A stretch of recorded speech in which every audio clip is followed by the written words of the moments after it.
Happy birthday to you. Happy birthday to you. Happy birthday, dear Michael. Happy birthday to you and many more. Michael, how are you, beautiful one? Happy birthday. I know your birthday, your 30th. You're turning a decade turn into your 30s now, a new decade. Wow. And this year for me was my 60th. So I turned a new decade too. I'm old enough to be your mother.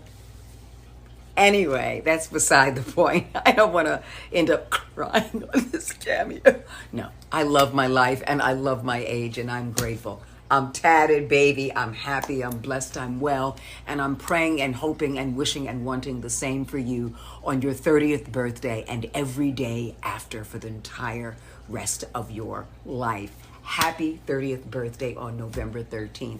And this is a very refreshing cameo for a number of reasons. First of all, it's your first one. And thank you for choosing me as your first one. I'm humbled, I am blessed, and I am grateful. So thank you.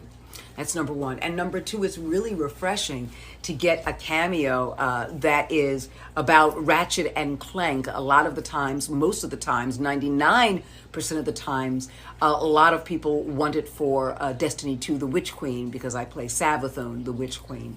And it's a popular game, and it came out on Tuesday, 2/22/22. So people were rushing to go, the big boss. I want a cameo from the big boss for my birthday and for the anniversary. And hey, can you roast us? Can you tear us a new asshole? Can you be Savathun in this moment? Hey, I need a pep talk. Can Savathun, give me that type of strength? And so while those are wonderful and still individual, and I give as much individual care to them as I possibly can, it's also wonderful and refreshing to have this space in between where someone says, it's not that. It's this, it's something different. I played Ratchet and Clank, and I loved, A Rift Apart, and I loved this character, Kit.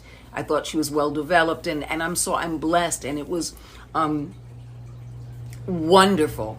It was absolutely a wonderful experience for a year and a half, to be able to go to those spaces, because most people don't think of voiceover work as something that really is like on camera. Like you can see the actor and they're acting, and the wardrobe and the hair and the makeup and the lighting and the design, and they're relating to someone else. And if it's drama or if it's an action or whatever it is, a thriller or whatever it is, a comedy, whatever it is, you get a chance to experience it with your eyes and not just your ears.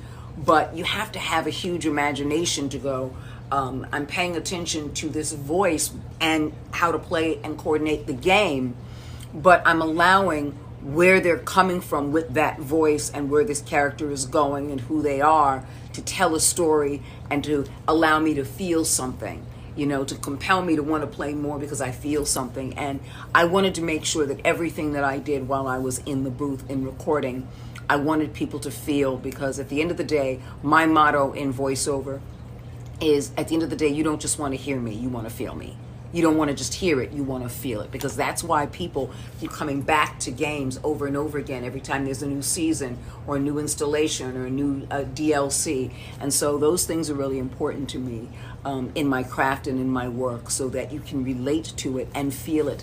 Because no matter what that character is, even if they aren't human, even if they're a robot or some other sentient life, alien form, or even a creature, a dragon, a tree, whatever form that they take, there's still a human connection because of feelings. And you want to relate to something, and something is designed to relate to the human existence and the human experience, so you can feel it. And so you get more involved and more immersed when you feel it, because you see a part of yourself in it.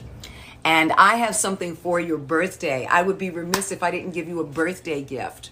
And it's a very special one, it's a unique one, and it's an exclusive gift.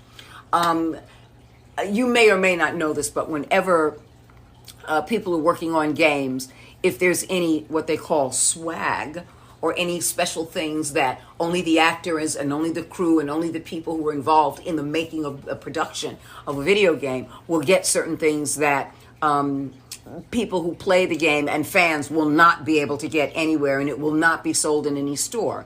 And what I have are these pins, these push pins, these enamel pins, and they're metal and they're heavy, of all 4 characters. So here we have Rivet, and here we have Ratchet, and here we have Clank, and here we have Kit. So these are, and this is what they look like on the back. They're push pins.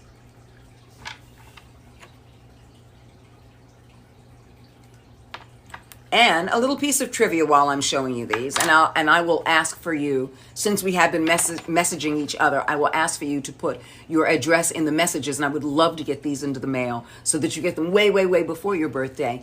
Yeah. There you go.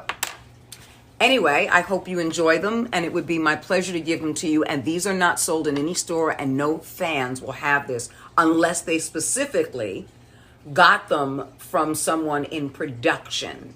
So unless they got them from someone in production, no one else has these. And I hope you enjoyed the set. And here's a little piece of trivia you may or may not know. So if you're ever talking to your friends who are Ratchet and Clank fans, you'll get the inside scoop that nobody else knows. And it's just a small piece of trivia, but I hope you enjoy it anyway. So it's supposed to be, obviously, this duality between Ratchet and Rivet and Clank and Kit. Originally, because there is a Clank, they were going to call Kit Clank. So it was going to be Ratchet, Rivet, Clank, and Clank. And they went, I think that's too on the nose. I think it's a little too corny. I think it's a little too commercial sounding. So let's not do, Clank and Clank. It sounds too cartoony, a little too cute for, Ratchet and Rivet, Clink and Clank. It just sounds like, yeah. So they decided to name her Kit instead and give her that name as an acronym for I forgot what the acronym is, but I'm sure you can find online. But I don't know if you'll be able to find the trivia online that Kit was originally supposed to be called Clink. But they said, nah, it's a little too much. It's a little too over the top in the serendipity of it. Not serendipity, but a little too much over the top when it comes to their names being so close to each other. It felt more jokey to call her Clink, and unreal. It didn't feel authentic. And I absolutely agree with that. So it was my pleasure to play her. So I will wish you again a happy birthday and leave you with this. It's early in the morning here for me in LA, and so I hope I have the voice to do this. But still, Michael, I hope you enjoy the game. And I really hope your birthday is wonderful. I was born. Well, actually, I was more created than born. But still, having friends is amazing. It's wonderful.